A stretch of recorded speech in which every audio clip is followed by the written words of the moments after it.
Radio, 17h-20h, Philippe David, Cécile de Ménibus. Et oui, on revient, bienvenue sur Sud Radio, bienvenue dans Les Vraies Voix, on revient, mais c'est pas pour rien, on revient avec Philippe Bilger, on vient avec du beau monde, avec Françoise Degois, avec Tom Conan. Vous citez jamais Philippe David, c'est ça qui est bien, vous dites on revient, mais ce qui est bien, vous ne dites jamais Philippe David. Oui, c'est vrai, il est le Philippe on, David. c'est tout le monde sauf la personne qui parle. D'accord. Voilà. C'est un peu ralliateur, Tom. Non mais ça va, je t'aime, ma mère va encore faire une crise. Vous savez Françoise que Philippe a une bouche et qui parle comme il veut. Voilà. Et puis il parle pour il dire est beaucoup de co-animateur, bêtises, c'est vrai. il prend l'antenne quand il veut, il parle quand il veut, alors que vous, c'est nous qui décidons. Allez, pas du tout, bienvenue, 0826 300 300, tout de suite le coup de projecteur des Vraies Voix. Les Vraies Voix Sud Radio, le coup de projecteur des Vraies Voix. Et on en parlait sur cette flambée des prix en 2022, considérée comme historique. Et pour beaucoup, visiblement, c'est loin d'être fini. L'inflation devrait continuer à grimper sur les premiers 6 mois de l'année 2023, Philippe. Oui, Cécile, elle devrait même atteindre un sommet entre avril et juin, a estimé Michel-Édouard Leclerc dans un entretien au JDD. Les prix alimentaires ont en effet augmenté de 12% dans les rayons de la grande distribution, alors que le gouvernement semble, lui, plus optimiste. Comment vous ressentez l'augmentation des prix au quotidien? Est-ce que vous avez changé vos habitudes de consommation? Vous vous êtes déjà trop serré la ceinture, vous ne pouvez pas vous la serrer plus. Venez témoigner au 0826 300 300. En tout cas, pour l'instant, vous dites que vous ne pouvez pas rogner sur vos dépenses à plus de 80%. Patrice Duchemin est avec nous, sociologue de la consommation, auteur du livre « Le pouvoir des imaginaires, 1001 initiatives pour révolutionner la consommation » aux éditions Arquet. Bonsoir, merci d'être avec nous. Ce pouvoir d'achat, Philippe Bilger, c'est un serpent de mer depuis des mois. C'est toujours très délicat de répondre, Cécile, à ce type de questions, dans la mesure où soi-même on fait partie des privilégiés. Et donc, on peut faire partie des privilégiés et se serrer aussi la ceinture, ce qui peut être le cas aussi. Oui, bien sûr. Pour payer le crédit de la maison au Cap Ferret, tout ça. Non, mais je vais avoir le sentiment de ne me priver de rien, dans la mesure où tout ce qui constitue les loisirs qu'en général on veut avoir quand on a de l'argent, je ne les aime pas. Donc, je pense aux produits de première nécessité, l'alimentation. Je pense à ces gens qui sont confrontés aujourd'hui à ce mur qui n'est pas seulement, comme disait Anouilh, je suis pauvre, mais j'avais de l'argent, je menais une vie simple, modeste peut-être, mais acceptable. Et aujourd'hui, je vais devoir tout compter. Oui. C'est terrifiant. Mais bien sûr, moi, par exemple, je donne mon expérience. Dimanche, je suis parti au marché d'Aligre avant d'aller travailler à la télé, après pour faire... Alors, pour nos auditeurs d'ailleurs, parce que Paris, c'est un marché populaire, c'est un très grand dans marché l'ouest de Paris. Voilà. Pour faire une ratatouille. Et c'est simple, vraiment. Une ratatouille, c'est des aubergines, c'est des courgettes, etc. J'ai halluciné sur le prix des aubergines. 2 aubergines, 2,80 €. 4 courgettes, 3 €. C'est pas possible. Je veux dire, moi, je fais aussi partie des privilégiés, mais à un moment donné,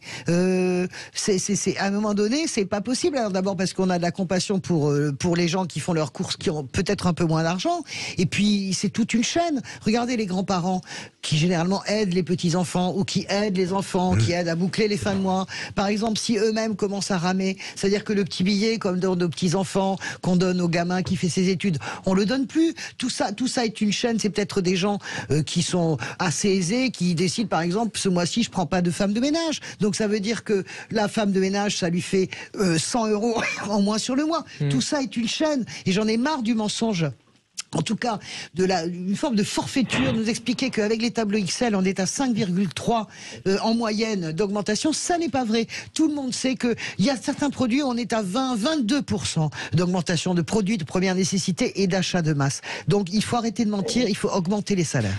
Et en fait, ce qui se passe actuellement, je trouve un peu comme dans tous les pays justement qui sont en chute libre d'une certaine façon, c'est un retour justement au nerf de la guerre, c'est-à-dire la solidarité familiale, capital social, etc. Donc effectivement, moi j'observe autour de moi, il y a à la fois ceux effectivement qui sont bien nés, qui ont eu, et tant mieux pour eux entre guillemets, qui ont eu un transfert de patrimoine, ou qui ont des parents, des grands-parents qui peuvent les aider, ou qui sont hébergés dans des jolis appartements qui pourraient absolument pas se payer avec leurs revenus.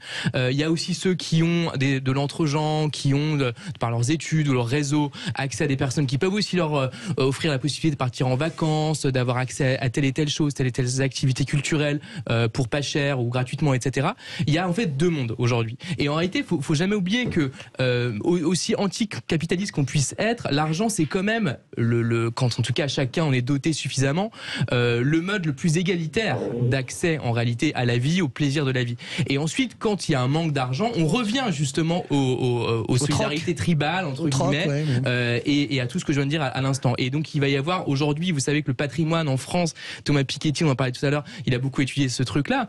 Le patrimoine en France, les inégalités de patrimoine jouent un rôle énorme dans les inégalités tout court. Et c'est ce qui va se passer, je pense, de plus en plus dans les prochaines années. Patrice Duchemin, on a des auditeurs sur notre compte Twitter qui nous disent bien sûr qu'on peut renier, puisque c'est la question que l'on pose concernant l'inflation. Les restaurants sont pleins, les centres commerciaux aussi, les stations de ski complètes, les Français crient famine, la gueule pleine.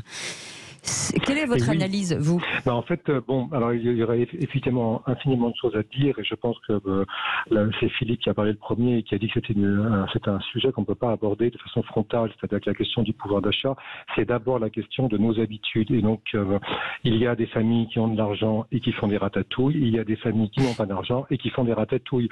Donc, la ratatouille, le prix de la ratatouille n'est pas un facteur ni discriminant ni explicatif.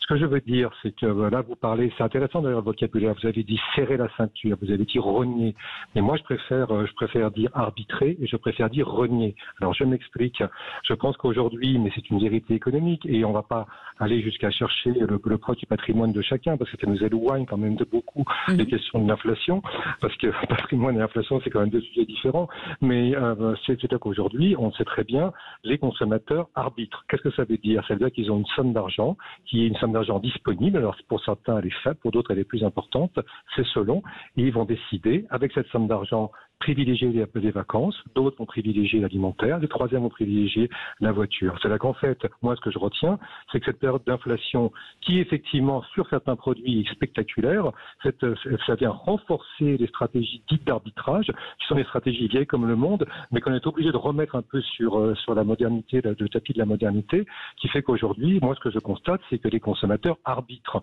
Ça veut pas dire qu'ils se serrent la ceinture, ça veut pas dire qu'ils rognent, ça veut dire qu'ils renient, c'est-à-dire qu'ils renient plutôt que renier certains types d'achats, c'est-à-dire qu'ils vont oublier certains types d'achats pour en privilégier d'autres pour optimiser leur plaisir, et plutôt que de serrer la ceinture, ils vont arbitrer. Vous voyez, c'est pas qu'une affaire excusez-moi, je sais bien ce que vous faites parce que c'est très bien d'être précis sur la sémantique, mais la réalité c'est que il y a des millions de gens qui peuvent pas boucler, pour lesquels le 10 du mois c'est fini. Vous avez une injustice, je termine. Vous avez une injustice alimentaire qui se met en place et on se rend compte, je regardais l'étude de l'INSEE, c'est là que c'est dramatique. Ce qui a le plus augmenté proportionnellement, c'est les marques distributeurs, c'est-à-dire les produits qui sont déjà les moins chers à l'achat et qui sont déjà discount, qui ne sont pas de la même qualité. Évidemment, quand vous achetez de l'Arabica, c'est pas comme quand vous achetez du Robusta comme café, c'est pas forcément la même qualité. Et je vous dis qu'il y a des gens qui sont en précarité énergétique, qui ne peuvent absolument plus payer leur facture d'électricité.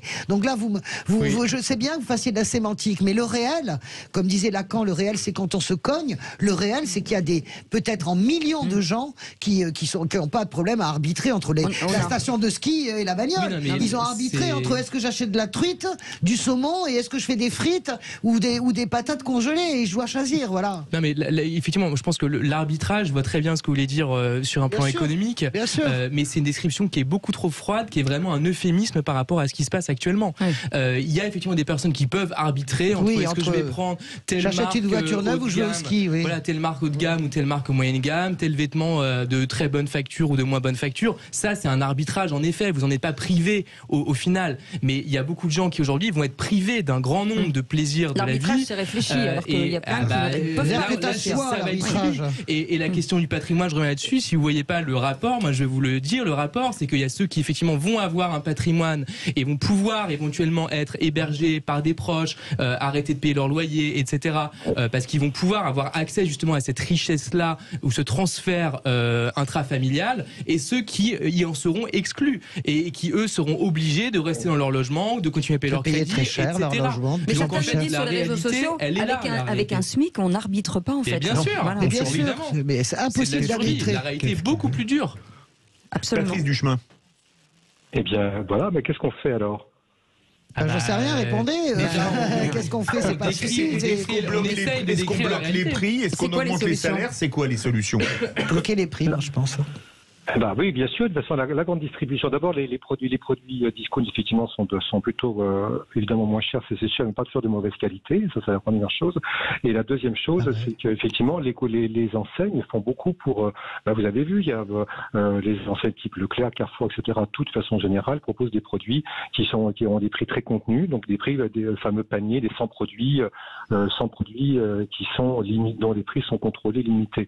Évidemment qu'il y a des Français qui comptent. Évidemment qu'il y a des situations de précarité, mais quand on parle de l'inflation, on parle de tout le monde. Et là, il y a des gens, vous dites des millions de Français. Oui. Moi, je n'ai pas de chiffres. Si. L'INSEE donne la précarité énergétique aujourd'hui, c'est 7 millions de Français qui sont touchés. Non, mais l'inflation, c'est l'inflation de tous les prix. C'est également, on ne parle pas que de l'alimentation. C'est l'inflation du tarif d'électricité et de gaz. La précarité énergétique aujourd'hui touche 7 millions de Français. En gros, la précarité énergétique, oui. Je ne peux pas arbitrer là parce que je suis obligé de la payer, ma facture. Non, mais j'ai été curieux de savoir ce qu'il allait dire. Mais... Oui, on l'a coupé. Vous vouliez revenir sur quoi, Patrice Duchemin? C'est vrai qu'aujourd'hui, on parle des foyers monoparentaux fragiles, par exemple. Il disait j'ai pas de chiffres. C'est 2,5 millions de personnes, les foyers monoparentaux. Ce sont des foyers qui sont aujourd'hui très fragiles.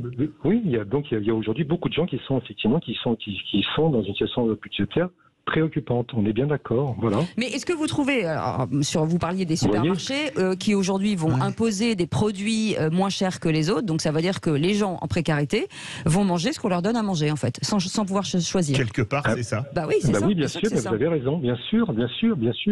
Donc il n'est pas forcément de la bonne qualité. Mais c'est pas forcément de la mauvaise, Marie Distributeur. Et voilà, c'est pas forcément non plus de la mauvaise. Je n'ai pas dit ça, mais ça va être forcément les pâtes et ces produits-là. Bien sûr. Patrice Duchemin, est-ce que...